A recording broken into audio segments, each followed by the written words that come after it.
వీక్షకులకు స్వాగతం, నమస్కారం. కూటమి ప్రభుత్వం ఎన్నికలకు ముందు సూపర్ 6 హామీలు ఇచ్చింది. సూపర్ 6 హామీలో భాగంగా అనేక సంక్షేమ కార్యక్రమాలు అమలు చేస్తూ కూడా హామీ ఇవ్వని ఆటో డ్రైవర్ల సేవలో అంటూ ఈరోజు చంద్రబాబు నాయుడు గారు కూటమి ప్రభుత్వం కొత్త పథకాలను ప్రారంభించబోతా ఉంది. ఆటో డ్రైవర్లకి 15,000 రూపాయలు ఇచ్చి వారిని ఆర్థికంగా ఆదుకునే ప్రయత్నం చేస్తూ ఉంది కూటమి ప్రభుత్వం. ఇవ్వని హామీ కూడా అమలు చేస్తున్న కూటమి ప్రభుత్వం గురించి విశ్లేషించడానికి మనతో పాటు ఉన్నారు ప్రముఖ రాజకీయ విశ్లేషకులు భరత్ రెడ్డి గారు. వారిని అడిగి మరిన్ని విశేషాలు తెలుసుకునే ప్రయత్నం చేద్దాం. నమస్తే భరత్ రెడ్డి గారు. కూటమి ప్రభుత్వం సూపర్ 6 హామీలు ఇచ్చింది.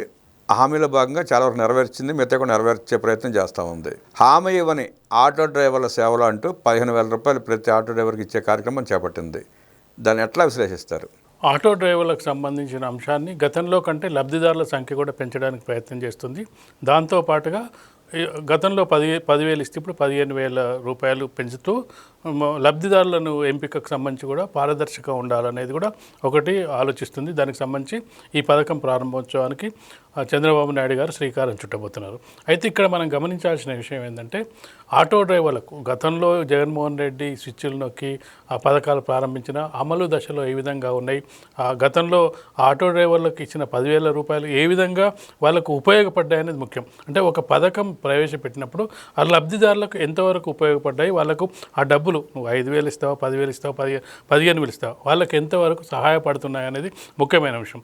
గతంలో చూసుకున్నట్టయితే జగన్మోహన్ రెడ్డి హయాంలో కేవలం 2,60,000 మందికి మాత్రమే రావడం జరిగింది. ఇప్పుడు దాన్ని దాదాపుగా 3 లక్షల వరకు తీసుకెళ్లడం జరుగుతుంది ప్రభుత్వం. ఎవరైనా లబ్ధిదారులు కనుక వాళ్ళకు అందకపోతే వాళ్ళను మళ్ళీ కూడా అప్లై చేసుకోమని చెప్తున్నారు. లబ్ధిదారుల ఎంపిక పారదర్శకంగా జరగాలని చెప్తున్నారు. గతంలో చూసుకున్నట్టయితే వీళ్లకు ఫైన్లు వేయడంతో పాటు రోడ్లు బాగాలేకపోవడంతో వాళ్ళ ఆటోలు పాడవడంతో పాటు వాళ్ళు ఇచ్చే 10,000కి ఇంకా ఎక్కువ ఖర్చు పెట్టుకున్న సందర్భాన్ని చూడొచ్చు. కానీ ఇప్పుడు రోడ్ల వ్యవస్థ బాగుపడుతుంది. ఎందుకంటే రాష్ట్ర ప్రభుత్వం రోడ్ల మీద చాలా కాన్సన్ట్రేట్ చేస్తుంది. ప్రతి నెల సమీక్షిస్తూ నితిన్ గడ్కరీతో సమావేశం అవుతుంది.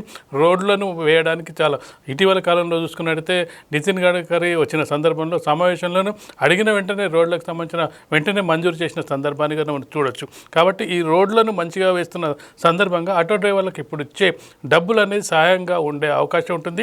లబ్ధిదారుల ఎంపిక కూడా పారదర్శకంగా ఉండే అవకాశం ఉంటుంది. అయితే ఇది మేనిఫెస్టోలో లేనప్పటికీ, సూపర్ 6లో లేనప్పటికీ ఇప్పుడు ఒక అంశం రావడం జరిగింది. వైసీపీ కొంత విమర్శలు చేయడం జరిగింది. ఆటో డ్రైవర్లకు మేము 10,000 సాయం చేసినాం, మీరు ఫ్రీ బస్సులు చేయడం వల్ల వాళ్ళ పరిస్థితి మరింత దయనీయంగా ఉండే అవకాశం ఉందని చెప్పి దాన్ని ఒక అవకాశంగా తీసుకునే ప్రయత్నం చేసింది. ఆటో డ్రైవర్లను పురిగొల్పడానికి ప్రయత్నం చేసింది. ఎందుకంటే మీ పొట్ట కొడుతున్నారు, ఫ్రీ బస్సు ఇవ్వడం వల్ల మహిళలందరూ కూడా బస్సుల్లో ఎక్కుతున్నారు, మీకు జీవనోపాధి కోల్పోయే అవకాశం ఉందని చెప్పి వాళ్ళని రెచ్చగొట్టే ప్రయత్నం చేశారు. కానీ ఆటో డ్రైవర్లకు కూడా నేను ఏదైనా సంక్షేమం ప్రవేశపెడతానని చెప్పి హామీలో లేనప్పటికీ దాన్ని ప్రవేశపెట్టడంలో భాగంగా గత ప్రభుత్వ నిర్వాహకం ఏ విధంగా ఉంది, గత ప్రభుత్వం కంటే భిన్నంగా మెరుగ్గా లబ్ధిదారుల ఎంపిక ఏ విధంగా ఉండాలి, వీళ్ళకి ఇచ్చే సహాయం ఆర్థిక సహాయం ఏ విధంగా వాళ్ళకి చేరాలి, ఇవన్నీ ఆలోచించిన తర్వాత కూటమి ప్రభుత్వం వచ్చిన తర్వాత మనం ఒకసారి గమనించినట్టయితే ఒక పథకం ప్రవేశపెట్టడానికి ముందు గత ప్రభుత్వం ఏం చేసింది, అందులో అవకతవకలేంది, లోటుపాట్లేంది, వాటిని సరిదిద్ది మనం ఏ విధంగా ముందుకు తీసుకెళ్ళాలి అనే కార్యక్రమంలో భాగంగా ఇది తీసుకెళ్తుంది. ఇప్పుడు బస్సుల్లో ఫ్రీ బస్సుల వల్ల చాలామంది మహిళలు బస్సుల్లో ప్రయాణిస్తున్నారు.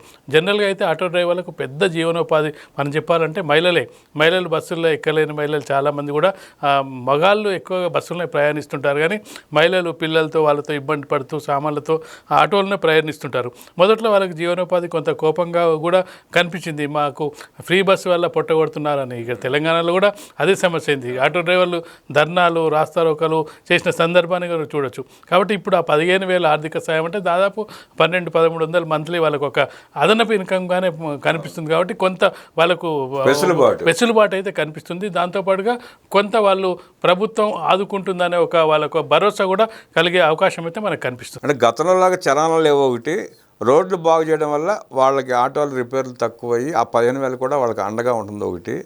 ఇంకోటి ప్రధానంగా సార్, జగన్మోహన్ రెడ్డి ప్రభుత్వం 20,000 రూపాయలు గ్రీన్ ట్యాక్స్ ఉండేది, దాన్ని 3,000 కుదించి ఆటో డ్రైవర్లకి, ఆటో కార్మికులకి, డ్రైవర్లకి ఎవరికైనా కానివ్వండి ఆర్థికంగా అండగా నిలబడింది కూటమి ప్రభుత్వం. జగన్మోహన్ రెడ్డి 10,000 ఇచ్చినా చలాల రూపంలో రోడ్లు సరిగ్గా నిర్వర్తించక వారి నుండి వేల రూపాయలు వసూలు చేసి ఆ ఆటో డ్రైవర్ల నడ్డి విరిచాడని, అలాగే కూటమి ప్రభుత్వం వచ్చిన తర్వాత గ్రీన్ ట్యాక్స్ తగ్గించి రోడ్లు బాగు చేసి 15,000 రూపాయలు ఇస్తూ వారికి అండగా ఉండటం మంచి పరిణామం అని ఆటో డ్రైవర్లందరూ ఆటో డ్రైవర్లతో పాటు క్యాబ్ డ్రైవర్లు, ర్యాపిడ్ డ్రైవర్లు కూడా ఆనందంగా ఉన్నారంటూ విశ్లేషించిన భరత్ రెడ్డి గారికి ధన్యవాదాలు తెలియజేస్తూ నమస్కారం.